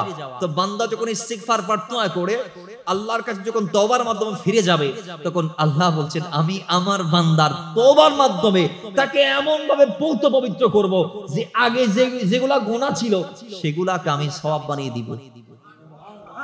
আর একটু জোরে বলেন না। তেরে বলেন জান্নাত পাওয়া সহজ কিনা? একটু জোরে বলেন জান্নাত পাওয়া সহজ কিনা? আপনি অবাক হয়ে যাবেন। আপনি ভাববেন হুজুর আমি তো 20 বছর গুনাহ করছি, একটা না কয় বছর? আল্লাহ 40 বছর যিনি গুনাহ করছে তারও মাফ করছে। হাদিস আছে না নাই? জোরে বলেন আছে না নাই? আমরা সবাই জানি মুসার উম্মতরা মুসার কাছে গেলেন অনাবৃষ্টির কারণে, নবীর কাছে গিয়ে বলে ইয়া পয়গম্বর দোয়া করুন আল্লাহ যেন বৃষ্টি দেয়। নবী মুসা বললেন কালকে সূরাত ইস্তিসকা পাঠ করব, এরপর আমরা দোয়া করব সম্মিলিতভাবে। আজকে আমাদের সমাজে একদল আছে সম্মিলিত মোনাজাত কি বিদআত বলো। মুসা নবী দেখো, মুসা নবীর জীবনী পড়ো, এটা হাদিসের মধ্যে আসছে যে মুসা নবী উম্মতদেরকে বলেছেন আগামী কালকে সলাতুল ইস্তিসকার পরে আমরা সম্মিলিত মোনাজাত করব। জোরে বলে সবাই আসছে, মুসা নবী দোয়া করেছেন সলাতুল ইস্তিসকা বৃষ্টি প্রার্থনার নামাজ। আজকে তো আমরা বিনা প্রার্থনায় বৃষ্টি পাচ্ছি, বিদায় বৃষ্টির সেই মাহাত্ম আমরা বুঝছি না। কিন্তু মুসার উম্মতরা বৃষ্টির জন্য নবীর কাছে গিয়ে বাইনা ধরেছে, দোয়া করেছে। আল্লাহর নবীর সাহাবায়ে কেরামরা নবীজির কাছে গিয়েছে, বাইনা ধরেছে ইয়া রাসূলুল্লাহ দোয়া করুন। আমার নবীও দোয়া করেছিলেন, আল্লাহ বৃষ্টি দিয়েছিলেন। কেমন বৃষ্টি? কই এক জুমাবারে আল্লাহর নবীর সাহাবা নবীজির কাছে গিয়ে যে আরজি দিলেন ইয়া রাসূলুল্লাহ মদিনা শরীফে অনাবৃষ্টি দেখা দিয়েছে, একটু দোয়া করুন। নবীজি মিম্বর থেকে দোয়া করতে দেরি, দোয়া শেষ করার আগে আগে আল্লাহ বৃষ্টি পাঠিয়েছে। সেই বৃষ্টি কতদিন আল্লাহ দিয়েছে? কয় টানা এক সপ্তাহ আল্লাহ বৃষ্টি দিয়েছে। পরের সপ্তাহে আবার শুক্রবার আমার নবী মসজিদে নববীতে আসলেন, মিম্বরে উঠলেন, সাহাবায়ে কেরাম সাঁতরিয়ে পানি পাড়ি দিয়ে তারা মসজিদে নববীতে এসে বলে ইয়া রাসূলুল্লাহ বৃষ্টির জন্য দোয়া করতে বলেছিলাম, দোয়া তো করেছেন, এমন ভাবে আল্লাহ কবুল করেছে, একেবারে নন স্টপ দিয়েছে। এখন একটু দোয়া করুন আল্লাহ যেন বৃষ্টি বন্ধ করে দেয়। জোরে বলেন সুবহানাল্লাহ। নবীজি দোয়া করতে দেরি, সাথে সাথে আবার বৃষ্টি। তো মুসা নবীর উম্মতরাও গিয়েছে, মুসা ইসলাম দোয়া করেছে। আল্লাহ বলে মুসা দোয়া কবুল করব না। কেন? একজনের জন্য, তিনি কে? তোমার উম্মতের ভিতর আছে, যিনি তোমার এই মজলিসে আছে, এই জলসায় আছে, এই বৈঠকে আছে, যিনি 40 বছর আমার নাফরমানিতে লিপ্ত ছিল। তো সে যতক্ষণ থাকবে ততক্ষণ আমি বৃষ্টি দিব না। তখন মুসা নবী বললেন কে আছো 40 বছর গুনাহ করেছিলা, উঠে যাও, উঠে যাও, তুমি যতক্ষণ থাকবা ততক্ষণ আল্লাহ বৃষ্টি দিবে না। তখন মুসা নবী বলার পরও কেউ উঠে নাই। একটু পরে দেখা যায় আপনা আপনি বৃষ্টি শুরু হয়েছে। তো মুসা করিমুল্লাহ বলে রাব্বি তুমি বলেছে কোথা হয়ে গেল আরেকটি, কেন এমন হলো? কেউ তো উঠে নাই, তুমি বলেছো সে যতক্ষণ থাকবে বৃষ্টি ততক্ষণ দিবা না, এখন কেউ তো উঠলো না, তুমি বৃষ্টি আরম্ভ করে দিলা। তখন আল্লাহ বলে যার কারণে এতক্ষণ বৃষ্টি দেই নাই, মুসা এখন বৃষ্টি দিচ্ছি তার কারণে। জোরে বলেন সুবহানাল্লাহ। বাবারা আমার, মুসা কালিমুল্লাহ বলে আল্লাহ সেই মানুষটাকে আমি একটু দেখতে চাই, কি এমন যোগ্যতা বলে তুমি তারে মাফ করে দিয়েছ, আমি জানতে চাই। মুসা কালিমুল্লাহ কথা বলতে দেরি, আল্লাহ বলে মুসা এই 40 বছর যিনি একটানা গুনাহ করেছে ওই বান্দার কানে যখন তুমি মুসার ডাক পৌঁছালো, তুমি যখন আমার কথা তাকে জানাই দিলা, শোনাই দিলাম, ও মুসা তুমি যখন বললাম এই জলসার মধ্যে এমন একজন ব্যক্তি আছে যে 40 বছর একটানা নাফরমানি করেছে, সে যতক্ষণ এই জলসার মধ্যে থাকবে ততক্ষণ আল্লাহ বৃষ্টি দিবে না। এই কথা শোনার পরে সেই বান্দা এত বেশি কষ্ট পেয়েছে, সে এমন ভাবে ভয় করেছে, সে বয়ের সঙ্গে সঙ্গে দুহাত উঁচা করে আল্লাহর দরবারে তথা আমার কাছে এমন ভাবে ফরিয়াদ করেছে, এমন ভাবে সে মাপ চেয়েছে, এমন ভাবে সে তওবা করেছে, ইস্তেগফার প্রার্থনা করেছে, যার তওবা আমি কবুল করে তার গুনাহগুলোকে সওয়াব দিয়ে পরিবর্তন করে দিলাম। জোরে বলেন সুবহানাল্লাহ। আমরা জানি আরেক উম্মত ইদিতে 40 বছর করছে, আরেকজন আর আজীবন মুসাসসাম আল্লাহর দরবারে ফরিয়াদ করে, আল্লাহ আমার উম্মতের ভিতরে সবচেয়ে গুনাহগারকে, তার একটু আমারে দেখাই দাও না। বাবার আমার মুসাসসাম বললেন, আল্লাহ সকালে ছিল গুনাহগার, তাও আমার উম্মতের ভিতরে সবচেয়ে বড় গুনাহগার। বিকেল বেলা পরিণত হলো সবচেয়ে উৎকৃষ্ট বান্দাই। কি এমন কাজ সে করেছে কয়েক ঘন্টার ভিতরে আমি জানতে চাই, যার দরুন উম্মতের ভিতরে সবচেয়ে বড় সওয়াবের মালিক সে। আমি জানতে চাই কি এমন আমল তার ঝুড়ির মধ্যে অর্জিত সে করে ফেলেছে 2-3 ঘন্টার ভিতরে। আল্লাহ বলে, মুসা ওই বান্দা তার কন্যা সন্তানকে নিয়ে যখন পাহাড় দিয়ে যাচ্ছিলেন, কন্যারে নিয়ে পাহাড় বাওয়ার পথে, কন্যা নিয়ে পাহাড় দিয়ে যাওয়ার পথে তার সন্তান তার জিজ্ঞেস করে, আব্বা জান, বাবা জান বলুন, বিশাল বিশাল পাহাড় দেখছি, মনে হয় আল্লাহর এই জমিনে পাহাড়েই সবচেয়ে বড়, পাহাড়ের যে বিশাল আর কিছু আসছে নাকি? বাবা জান সঙ্গে সঙ্গে উত্তর দিলেন, মা অবশ্যই এই জমিনের একটি অংশ পাহাড়, পাহাড়কে আল্লাহ প্যারাক হিসেবে আমাদের জন্য দিয়েছেন। এই পাহাড় নয়, জমিন নয়, জমিনের মধ্যে স্থল হিসেবে তুমি আমি যা দেখতে পাচ্ছি এর চেয়ে অনেক বিশাল হচ্ছে আল্লাহর দেয়া সাগর। জুড়ে বলেন। আমরা সবাই জানি ভূপৃষ্ঠের 30% হচ্ছে মাটি, 70% হচ্ছে পানি। কথা ঠিক কি না?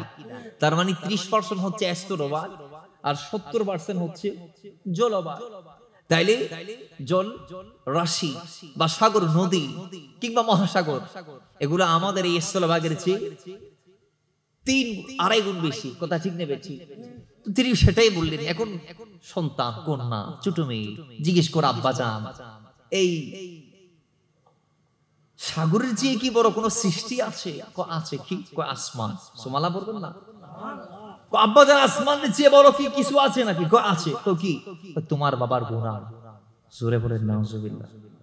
তোমার বাবার গুনাহ। সন্তান বলছে, আব্বা তোমার গুনার চেয়ে কি কোনো বড় কিছু আছে? আছে। কি? আমার আল্লাহর ক্ষমা। জোরে বলেন। আমার আল্লাহর রহমত। হাদিসে পাক আছে, আল্লাহ যায় যে বান্দার দিকে একবার রহমতের দৃষ্টি দিবেন, খোদার কসম আল্লাহ অন্তত সবাইরে দিলেও তারে জাহান্নামের আগুনে দিবেন না। কথা বলেন ঠিক নেবে? ঠিক। হাদিসে পাক আছে শুধু একবার। আল্লাহ আমাদেরকে সেই রহমতের নজর দান করুন। ওই বৃদ্ধ বাবা বলছেন, সে আমার রবের রহমত আমার গুনার চেয়ে কোটি গুণ বেশি বড়। আমার রবের রহমতের একটা জারিয়া, একটা কোনা আমার গোটা জিন্দেগির গুনার চেয়ে বড়। তখন আব্বা জান বলছেন, সন্তান আজকে আমি তোমাকে নিয়ে পাহাড়ে এসেছি একটি কারণে। আমি জানি তুমি মাসুম, বেগুনাহ। তুমি মারা গেলে আল্লাহ তোমাকে বেলা হিসাব জান্নাত দিবে। আমি চাই তুমি আমার জন্য দোয়া করো। সন্তান তো দোয়া জানেন, এখন দোয়া করছেন বাবা আমিন বলাচ্ছেন সন্তানকে দিয়ে। সুবহানাল্লাহ পড়েন। আব্বা জান ফরিয়াদ করছেন, আল্লাহ আমারে মাফ করো। সে একটার পর একটা বলে বলে আল্লাহর দরবারে ক্ষমা প্রার্থনা করছেন আর চোখের পানিগুলা ছেড়ে দিয়েছেন। এইভাবে তিনি তওবা করলেন। তার সন্তান নবজাতক, তার সঙ্গে সঙ্গে তিনি চোখের পানি ছেড়ে দিলেন। তিনিও আমিন বলতে লাগলেন। বাবার সঙ্গে সঙ্গে এই আমার রব সেদিন এই বান্দার তওবাকে কবুল করে নিয়েছে। তার নবজাতক মাসুম কন্যার প্রত্যেকটা আমিনে শব্দ করার সাদকায় আল্লাহ তার বাবার তওবাকে এমন ভাবে কবুল করেছেন যে তার বাবার গুনাহগুলো আল্লাহ সওয়াব দিয়ে পরিবর্তন করে দিয়েছেন। জোরে বলেন সুবহানাল্লাহ। গুনাহগুলো সওয়াব দিয়ে পরিবর্তন করে দিয়েছেন। এইভাবে বাবার আমার, আমরা সবাই জানি তিনি ছিলেন জন্মের গুনাহগার। একেবারে বালেগ হওয়ার প্রত্যেকেই গুনাহ করেছে। তো ইন্তেকালের আগে আগে আল্লাহ কি তারে মাফ করে নাই? বলেন না? বুখারীর হাদিস। একজন তো বরিশালের, এগুলো সব মুসা নবীর উম্মতের কাহিনী। 86 তার বরাতে আসছে এগুলা। একজন তো 99 জনকে মারি 100 জন পর্যন্ত গেছে। এখন চাই কই আমি তো 99 জনে মারি ফেললাম, এখন আমি আল্লাহর কাছে একটু হাত তুলি দোয়া করতে চাই, জান্নাতটা পাইতে চাই। আল্লাহ কি আমারে মাফ করবে নি? তো মাফ করার কি কোনো সিস্টেম তোমার জানা আছে? জানা থাকলে একটু আমারে শিখাই দাও। তখন তিনি বলছেন যে আগে তোমার আমি সিস্টেম শেখার আগে একটু বলো তোমার অপরাধ সম্পর্কে, তুমি কি গুনাহ করেছো এমন যে তুমি তওবার জন্য পাগল পারা হয়ে গিয়েছো। তখন তিনি বলছে, দেখেন আমি বেশি বড় গুনাহ করি নাই, মাত্র 99 জনের হত্যা করছি। নাউজুবিল্লাহ। কয়জন একটু জোরে। তখন তিনি একেবারে হতবাক, আরে আল্লাহ তো তোমারে মাফ করবে না, আল্লাহ তোমারে। এই কথা যখন বললেন, তো যারা বলছে যিনি খুনি, ইনি বলে ঠিক আছে, আল্লাহ যদি আমারে মাফ না করে তাহলে তোমার দুনিয়াতে থাকি লাভ কি হইল, তুমিও চলে যাও, তুমিও 100 নম্বর তারে মার্ডার করলেন। এখন সেঞ্চুরি তিনি একেবারে ফিল আপ করলেন। এরপরে তার অন্তরটাকে তাগিদ দিচ্ছে, ইয়া আব্দুল্লাহ সময় আর নাই, এখন ডাক চলে আসবে, এখন ডাক, এখন মালাকুল মউত চলে আসবে, তাড়াতাড়ি দৌড়াও। তওবার সিস্টেম কোথায় পাবা, কার কাছে যাই পাবা, তাড়াতাড়ি খোঁজ করো। তখন একজন ওই ঘর থেকে বের হয়ে একজনের পাইলেন, কয় আমি মাপ চাইতে চাই, একজন আবেদ জাহেদ, একজন আলেমের খোঁজ আমার কি দিতে পারবেন, কোন ওলি আল্লাহ কি আছে? আছে পাশের গ্রামে। তাড়াতাড়ি দৌড় মারলেন, এই কিছুতে গেলেন, মারা গেছে। রহমতের ফেরেশতারা আসছে জান্নাতে নিয়ে যাওয়ার জন্য, আযাবের ফেরেশতা আসছে জাহান্নামে নিয়ে যাওয়ার জন্য। এবং রহমতের আযাবের দুই ফেরেশতা যখন আসছে, তখন যুদ্ধ লাগছে কি লাগে নাই? জোরে কোন না লাগে না লাগে, ও বা বক্তা করে যদি দুই মাহফিল কমিটি একই সাথে মাহফিল করিবে লাই টানাটানি দিলি বা হকে যাইবে ইবে। এখন রহমতের ফেরেশতা চল হদ দিবেন আর জান্নাতুল যাইবে, আযাবের ফেরেশতারা হতে তোমার আর মাথা খারাপ হইনি হবে, কেন তোমরা আসলা? তোমরা কি দেখো নাই তিনি 100 জনকে হত্যা করেছে বিনা অপরাধে? বাবারা আমার, রহমতের ফেরেশতারা বলে তিনি 100 জনকে মেরে বুঝতে পেরেছে আল্লাহর কাছে ফিরে গিয়েছে তওবার মাধ্যমে। সুবহানাল্লাহ। পাগল প্রায় হয়ে গিয়েছে তিনি, এইজন্য আল্লাহ তারা মাফ করে দিয়েছে। তারা বলছেন আমরা মানি না, আমরা। আল্লাহ বলে মানাইতে যদি হয় জিবরাইল তোমারা যাইতে হবে, জিবরাইল তুমি যাও ফয়সালা করে দাও। তো আল্লাহ কেমনে ফয়সালা করবে কি তুমি বলো না? কই সে যেই জায়গায় আছে সেই জায়গা থেকে দুইটা মাপ দিবা, একটা সে যেখানে যাইতে চাই সেই দিকে, আর একটা সেই যেই জায়গা থেকে এসে মারা গেছে সেখানে। তাহলে এবার বাস মাপামাপি শুরু। আল্লাহ বললেন, আল্লাহ তো জানেন তিনি মাত্র অল্প পথ পাড়ি দিয়েছেন, অনেক লম্বা পথ রয়ে গেছে, যাইতে পারেন নাই। আল্লাহ বলে, এই লম্বা পথ তুমি ছোট হয়ে যাও, আর ও সংক্ষিপ্ত পথ যেইটুক আমার বান্দা পাড়ি দিয়েছে তুমি প্রশস্ত হয়ে যাও, তুমি তোমাকে বিলীন করে দাও, তুমি লম্বা হয়ে যাও। এবং ওই আলেমের গ্রাম তাকে নির্দেশ দিয়েছেন তুমি করিব হয়ে যাও, তুমি আমার বান্দার নিকটে চলে আসো। বাস আল্লাহ বলেছেন, মাটি আল্লাহর হুকুম পালন করেছেন, ওই আলেমের গ্রাম মাইয়াতের করিব হয়ে গিয়েছে। এবং যেই মানুষকে হত্যা করে তিনি এসেছেন তার ঘরটা একদম অনেক দূরেই চলে গিয়েছে। তখন মাপার পরে দেখা যায় তিনি অনেকটা পথ পাড়ি দিয়েছে, অল্প পথ বাকি আছে। তখন রহমতের ফেরেশতারা বলে, বিজয় আমাদের হাতে আল্লাহ দিয়েছে। জোরে বলে সুবহানাল্লাহ। তাহলে আল্লাহ তারাও কি মাফ করে নাই? বলেন না ভাই, তারা কি মাফ করে নাই? করেছেন। আল্লাহ যদি এত বড় গুনাহগারকে মাফ করতে পারে, তাহলে আপনি আমি 30-40 বছর গুনাহ করেছি, কি হয়েছে? জান্নাত তো 8টি আছে। কথা ঠিক কিনা? কথা ঠিক কিনা? বাবারা আমার, কেন চাইবেন না আল্লাহর কাছে জান্নাত? কেন চাইবেন না জাহান্নাম থেকে মুক্তি? আল্লাহ নবী রাহমাতাল লিল আলামিন বলেছেন, জান্নাত এটা কোন নিয়ামতের নাম জানেননি? সেই জান্নাত একজন বৃদ্ধা এসে আল্লাহ নবীর কদমে আরজি করলেন, ইয়া রাসূলুল্লাহ আমার জন্য জান্নাতের দোয়া করুন।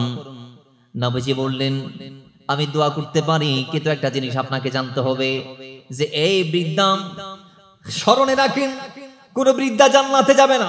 চোখের পানি ছেড়ে দিয়েছে, কথা শোনার সঙ্গে সঙ্গে চোখের পানি ছেড়ে দিয়েছেন। ইয়া রাসূলুল্লাহ কেমন কথা শুনাইলেন? বৃদ্ধারা জান্নাতে যাবে না, তো জান্নাতে যাবে কে?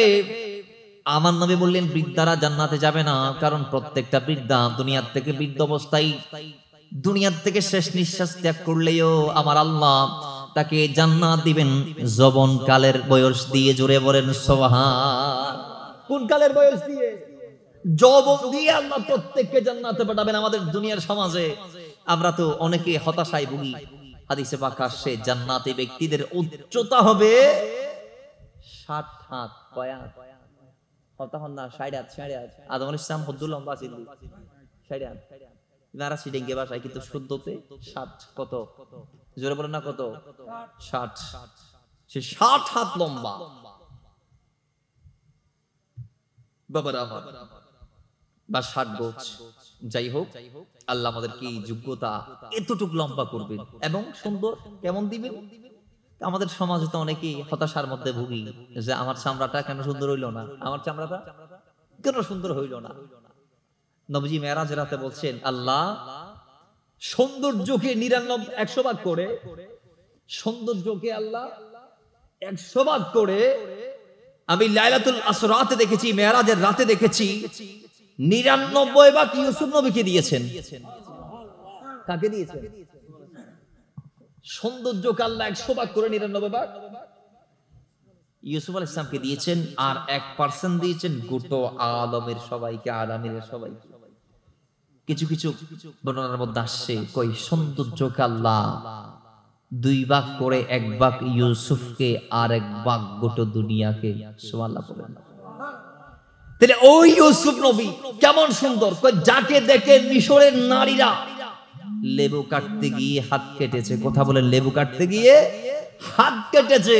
কই ওই রকম দুনিয়ার জমিনে আমরা যারা কালো আছি সমস্যা নাই, বাজান জান্নাত যদি পান তাহলে আল্লাহ সেই জান্নাতে আপনাকে হুসনে ইউসুফ দিবেন। জোরে বলেন সুবহানাল্লাহ।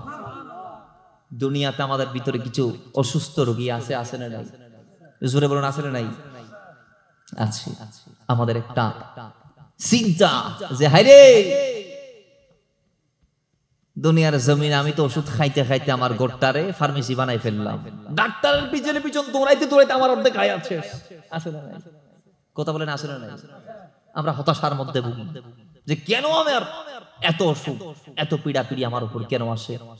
হ্যাঁ, যদি রোগ সুখ বালা মুসিবতে করে আল্লাহর পরীক্ষা, ধৈর্য ধরবেন, মাথায় রাখবেন, জান্নাত যদি আপনি পান, খোদার কসম সেই জান্নাতে অসুস্থতা নামক কোন শব্দ আল্লাহ আপনাকে, কাউকে, আমাকে দিবেন না। কথা বলে ঠিক কিনা? বাবার আমার, দুনিয়াতে আমরা গরিব, দুনিয়াতে আমরা অনেকে 10 কোড়ার মধ্যে আছে, অনেকে কানি, অনেকে এক রুমের মধ্যে আমরা জিন্দেগিটাকে গোজার করে দেই।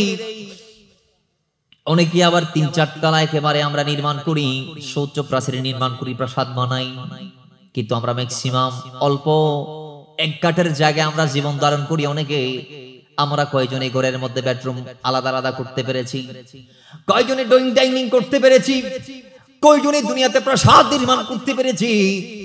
অনেকেই তো এমন ভাবে আমরা জীবন যাপন করি যে শীত আসলে আমাদের ঘরে শীত ঢুকে, আর এই বর্তমানে বৃষ্টির মৌসুমে আমাদের অনেকের ঘরের চাল ছিদ্র হয়ে টিনের ফুটো দিয়ে পানি পড়ছে। আছে না নাই? কথা বলেন, আছে না নাই? আছে। আমাদের একটা দুনিয়াতে অন্তর ছুটো থাকে সব সময় যে আমাদের কাছে তেমন সম্পদ নাই। সম্পদ এই এক রুম, এই এক রুমে তারা জীবন যাপন। টেনশন করবেন না। দুনিয়াতে কানি কানি বিঘা বিঘার মালিক যদিও হতে না পারেন সমস্যা নাই, কিন্তু জান্নাত হারালে সমস্যা। কারণ আল্লাহ বলছে দুনিয়ার গুলা ক্ষণস্থায়ী। আল্লাহ দুনিয়ার বেলায় মাতাল গুরুর বলেছেন, কালিল বলেছেন, আর যেই আল্লাহ আপনার জন্য জান্নাত রেখেছেন সেই জান্নাত কতটুকু আপনি জানেন? আল্লাহ বলছেন ওয়াসারিউ ইলা মাগফিরাতিম মির রাব্বিকুম ওয়া জান্নাতিন আরদুহাস সামাওয়াতু ওয়াল আরদ। এটাতে ওয়া জান্নাতিন আরদুহাস সামাওয়াতু ওয়াল আরদ এই ওজনে পড়া যাবে আয়াতটাকে, এবং সামাওয়াতু ওয়াল আরদ পড়া যাবে। আল্লাহ বলছে বান্দা আমার কাছে মাপ চাও, আমার কাছে ক্ষমা প্রার্থনা করো, আমার দিকে ফিরে আসো। আরে বান্দা, তুমি যদি আমার কাছে মাপ চেয়ে মাফ নিতে পারো, আমি তোমারে মাফ করলে এমন একটা জায়গায় তোমার আমি প্রবেশ করাবো যেটার নাম জান্নাত। আর জান্নাতের বিশালতা কতটুকু জানো? ওই ওয়া জান্নাতিন আরদুহাস সামাওয়াতু ওয়াল আরদ, আরদুহাস সামাওয়াতু ওয়াল আরদ, ওই সেই জান্নাতের পরিধি হচ্ছে আসমান আর জমিন সমপরিমাণ। জোরে বলেন সুবহানাল্লাহ। এটা কয়জনের জান্নাত? কথা কোনটা? হজনের একজনের জান্নাত। কয়জনের? একজনের জন্য আল্লাহ জান্নাত বানিয়েছে দুনিয়া আসমান পরিমাণ।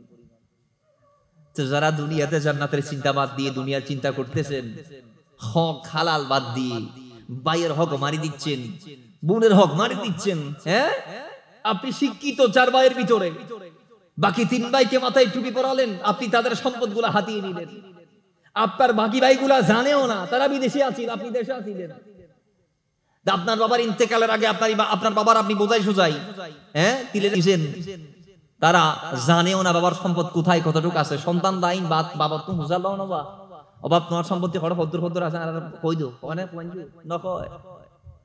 তো আমাদের সমাজে আমরা তো প্রায় প্রবাসী, এখানে চট্টগ্রামে সহ পুরো বাংলাদেশে আমরা প্রায় প্রবাসী। তা আমাদের সন্তানরা আব্বার সাথে এই ব্যাপারে কথা বলে না। দেশে যারা থাকে ম্যাক্সিমাম আমরা দেখছি বর্তমানে শিক্ষিত হইল জামিলা, মা বাবার মা দিতে আইলে বাকি ভাই বিদেশত আছে, জীবে দেশত আছে, মা বাবার মোটামুটি 7, 5, 14 বুঝাই রে, উল্টা পাল্টা বুঝাই, ইবে মোটামুটি হাসির গুড়িটা ফলে বিরাট একটা অংশ। কথা ঠিক নেবে ঠিক? তো জোরে বলেন ঠিক কিনা? এই সম্পদ আপনাকে কোথায় নিয়ে যাবে? জোরে বলেন। দুনিয়াতে মানুষ কি ঠকাই নিলেও কতটুকু নিতে পারবে? মৃত্যুর পর একটাও যাবে? বলেন না। এগুলা কি চিরস্থায়ী?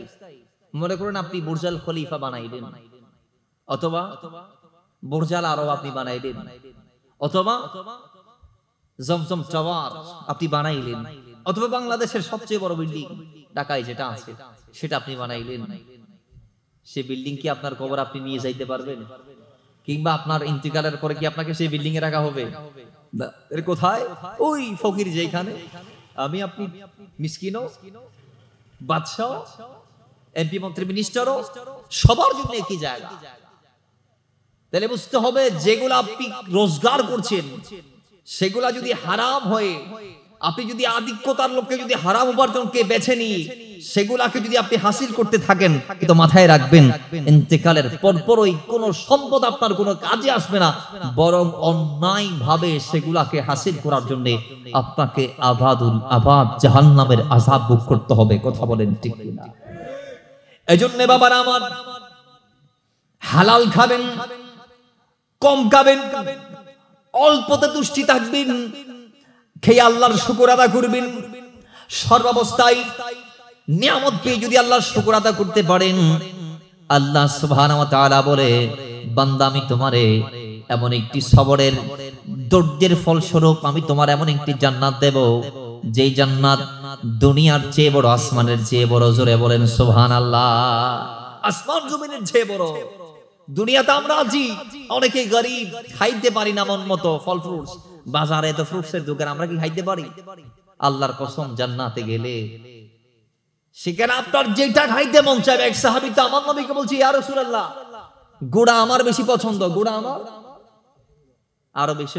সেই সময়ে গোড়া ছিল সৌন্দর্যের প্রতীক, বীরত্বের প্রতীক। কথা ঠিক নেবে ঠিক? সেই সময় গোড়া ছিল আরবদের বাহন। আরবিদের বাহন কি? ঘোড়া। বাবার আমার, সেই ঘোড়া এক সাহাবী বলছেন, ইয়া রাসূলুল্লাহ, ঘোড়া আমার কাছে সবচেয়ে বড় পছন্দের, আমি ঘোড়াকে অত্যন্ত বেশি ভালোবাসি। তো ইয়া রাসূলুল্লাহ, একটু আমাকে বলুন না নবীরে, সেই জান্নাতে যে আমার জন্য কি ঘোড়া থাকবে নাকি? রাসূল বলে, জান্নাতে আল্লাহ এমন ঘোড়া দিবেন প্রত্যেককে, দুনিয়ার ঘোড়াগুলো তো উঠতে পারে না, দুনিয়ার ঘোড়ার তো পাখা নাই, আর জান্নাতে যে ঘোড়া আল্লাহ আমাকে আপনাকে সবাইকে দিবে, এক জায়গা থেকে আরেক জায়গায় সাওয়ার হওয়ার জন্য, যাওয়ার জন্য, ওই সে ঘোড়ার পাখাও আছে। জোরে বলে। দুনিয়াতে পুরুষদের জন্য দুটা জিনিস হারাম পরিধান করা, একটা হচ্ছে গোল্ড স্বর্ণ, আর একটা হচ্ছে রেশমের কাপড়, যেগুলা জাহেলি যুগে বা ইসলাম পূর্ববর্তী সময়ে বিভিন্ন রাজা বাদশাহ আমির ওমরাগণ পড়তেন, কিন্তু ইসলাম সেগুলাকে হারাম করেছে। কেউ চাইলে বালা পরিধান করতে পারবে, খলমরত্ব চাইলে সোনার বালা দিতে পারিব না, হারাম। ইসলাম হারাম। খলমরত্ব চাইলে রেশমর পোশাক পরিধান এবার হারাম। কিন্তু আল্লাহ কোরআন কারীমের মধ্যে বলছেন, জান্নাতে আল্লাহ পুরুষদেরকে স্বর্ণের বালা পরিধান করাবেন, এবং পুরুষদেরকে আল্লাহ কোমলের চেয়ে কোমল এরকম আল্লাহ রেশমের পোশাক পরিধান করাবেন। জোরে বলেন সুবহানাল্লাহ। আপনি কোথায় আছেন? জান্নাতের নিয়ামতের কথা যদি আমি বলি একটার পর একটা, রাত যাবে দিন যাবে, আমি আয়াত আর হাদিসের রেফারেন্সও দিচ্ছি না, সময় নাই, বিদায়। বাবারা আমার, জান্নাতে যাওয়ার পরই আল্লাহ সুবহানাহু ওয়া তাআলার হাবিব কোরআন দিয়ে আমাদেরকে জানিয়ে দিচ্ছেন, আল্লাহ তো বলেছেন প্রত্যেকের জন্য আসমান জমিন সমপরিমাণ জায়গা, এক একজনের জন্য আসমান আর জমিন যত বড় এত বড় জায়গা আল্লাহ রেখেছেন। এখন আমাদের আব্বা আম্মা যাদের সাথে আমরা দুনিয়াতে আছি, এরা কি জান্নাত আমাদের সাথে থাকবে না? কি জানার দরকার আছে না নাই? আছে। বাবার আমার আল্লাহর কোরআন বলছেন অবশ্যই জান্নাতি ব্যক্তির আব্বাকে নিয়ে, আম্মাকে নিয়ে, স্ত্রীকে নিয়ে, সন্তানদেরকে নিয়ে একসাথে থাকবে। সুবহানাল্লাহ পড়েন, আরো জোরে বলেন। সেখানে তারা এমন বাবা পাইতে হবে, নারী হিসেবে আমাদের জন্য হৌরা থাকবে, পুরুষ হিসেবে গেলমানরা থাকবে। কোরআনের দুটো জায়গায় গিলমানদের কথা এসেছে। আল্লাহ সুবহানাহু ওয়া তাআলা বললেন গিলমান কারা জানেননি? গিলমান হচ্ছে সুদর্শন পুরুষ, যারা জান্নাতের প্রত্যেকটা কামরায় অবাধে বিচরণ করবে। তাদেরকে দেখলে মনে হবে এগুলা ছড়িয়ে রাখা আল্লাহর জান্নাতে মণিমুক্তা। সুবহানাল্লাহ। কোরআন বলছে গিলমান যারা পুরুষ আছে, জান্নাতি যে পুরুষরা আছে, কই এরা, এদের ব্যাপারে দুইটা মত আসছে। কই এরা হচ্ছে ওই সন্তানগুলা যারা বালেগ হওয়ার আগে ইন্তেকাল করেছে, এদের কোনো গুনাহ নাই, এবং এদের ম্যাক্সিমামের আব্বা আম্মা কাফের অবস্থায় দুনিয়া থেকে মারা গেছে, কিন্তু এদের সন্তানরা কাফের না। কারণ এরা গুনাহ আর সওয়াব করার আগে, অর্থাৎ বালেগ হওয়ার আগে, এদের গুনাহ সওয়াব লেখার আগে আল্লাহ এদেরকে দুনিয়া থেকে তলব করে নিয়ে গেছেন, অর্থাৎ এদের মৃত্যু হয়ে গিয়েছে বালেগ হওয়ার আগে। তার মানে যেই সন্তানগুলা কাফের ইহুদি নাসারাদের আছে, এরা যদি ওই নাবালেক অবস্থায় দুনিয়া থেকে বিদায় নেই, তাহলে তাদেরকে কিছু কিছু বর্ণনার মধ্যে আল্লাহ জান্নাতে রাখবেন গিলমান মানে। আর কেউ কেউ বলছেন না, আল্লাহ জান্নাতে যে গিলমানদের কথা আমাদেরকে জানিয়ে দিচ্ছেন, যে গিলমানরা জান্নাতে আছে বলে আল্লাহ ডিক্লার দিয়েছেন, তারা হচ্ছে আল্লাহর আপন কুদরতের মহিমায় সৃষ্টি। এদেরকে আল্লাহ আমাদের জন্য সাজিয়ে রেখেছেন, বানিয়েছেন, জান্নাতে রেখেছেন, সুশোভিত করেছেন এদের মাধ্যমে জান্নাতকে। আজব দিও তারা জান্নাতে আমাদের খেদমতের আশা পোষণ করে অপেক্ষার প্রহর গুনছেন। জোরে বলেন সুবহানাল্লাহ। আর কিছু হুর আছে, হুর হুর কেমন সুন্দর জানেন? হাদিসে পাক আসছে, একটা হুর যদি একটা অন্য দুনিয়াতে এরকম করে দোলাই দেয়, তাহলে পুরো দুনিয়া হুরের রঙে রঙিন হয়ে যাবে। এরা কেমন? যে এরা হুররা গায়ের উপর কাপড় পরবে, হুরেরা জান্নাতে তারা গায়ের উপর কাপড় পরিধান করবে, কিন্তু আল্লাহ সুবহানাহু ওয়া তাআলা ওই হুরদেরকে এমন ভাবে সাজিয়েছেন যে তাদের কাপড়ের ভিতরে তাদের গা এবং গায়ের ভিতরে কি কি আছে এগুলা দেখা যাবে।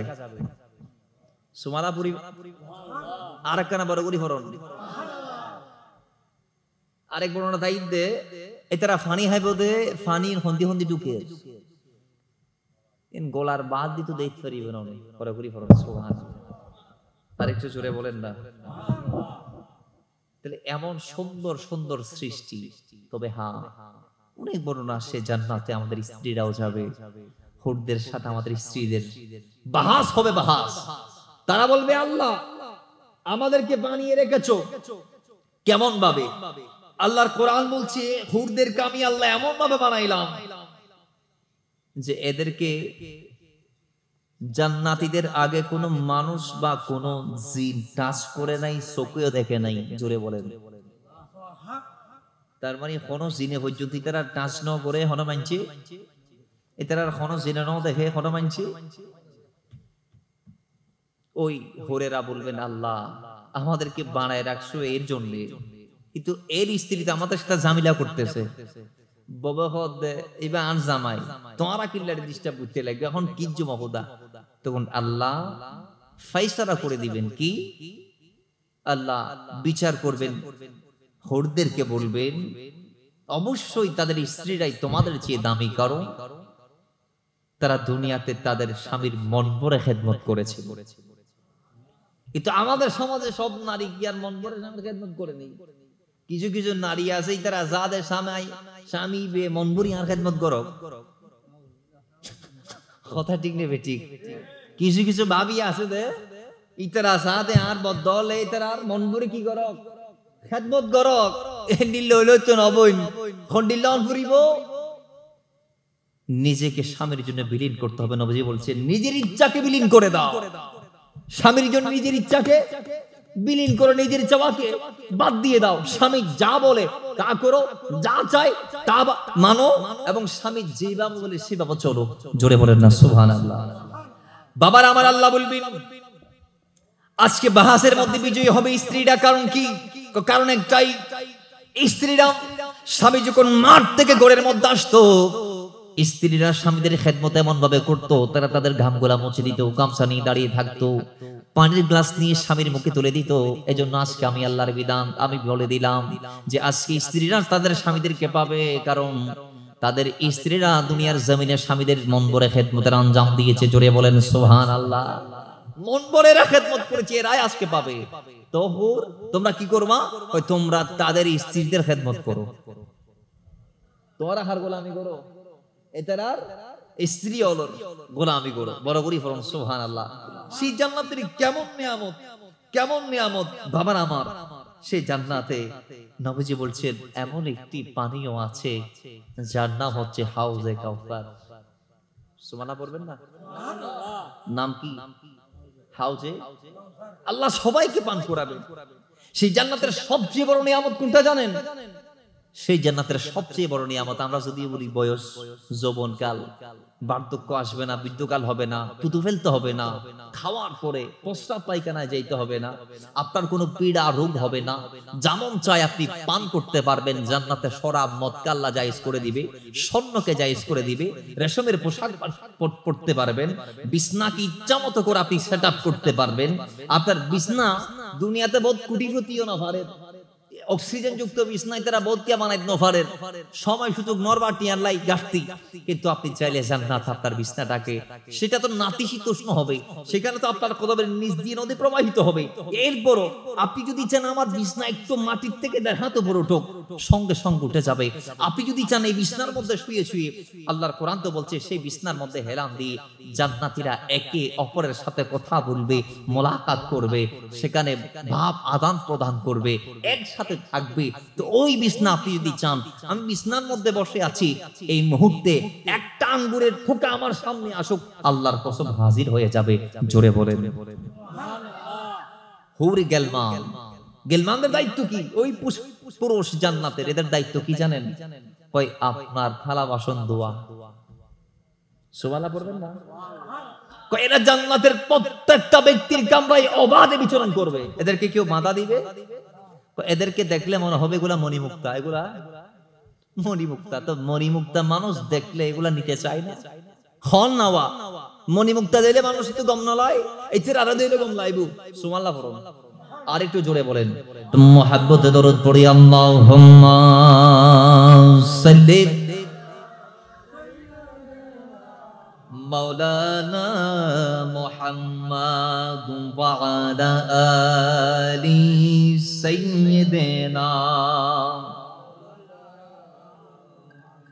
বাবার আমার,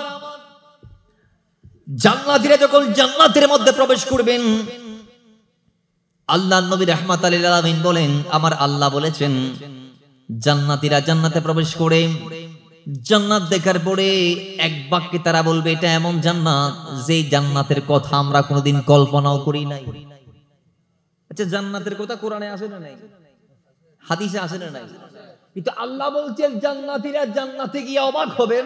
আরে কোরআনে ছিল একরকম, হাদিসে ছিল একরকম, কিন্তু জান্নাত তার চেয়ে আরো মারাত্মক সুন্দর। জোরে বলেন আল্লাহ বলছেন এইভাবে হাদিসে কুদসি আল্লাহ নবী বলছেন যে জান্নাতীরা জান্নাতে যাওয়ার পরে আল্লাহ বলছেন ওই জান্নাতীরা সেদিন বলবে, আল্লাহ এটা কেমন জান্নাত তুমি আমাদেরকে দিলা, যেই জান্নাতের কথা আমরা কল্পনা করি নাই, যেই জান্নাতের কথা আমরা কানে শুনি নাই, যেই জান্নাতকে আমরা চোখে দেখি নাই।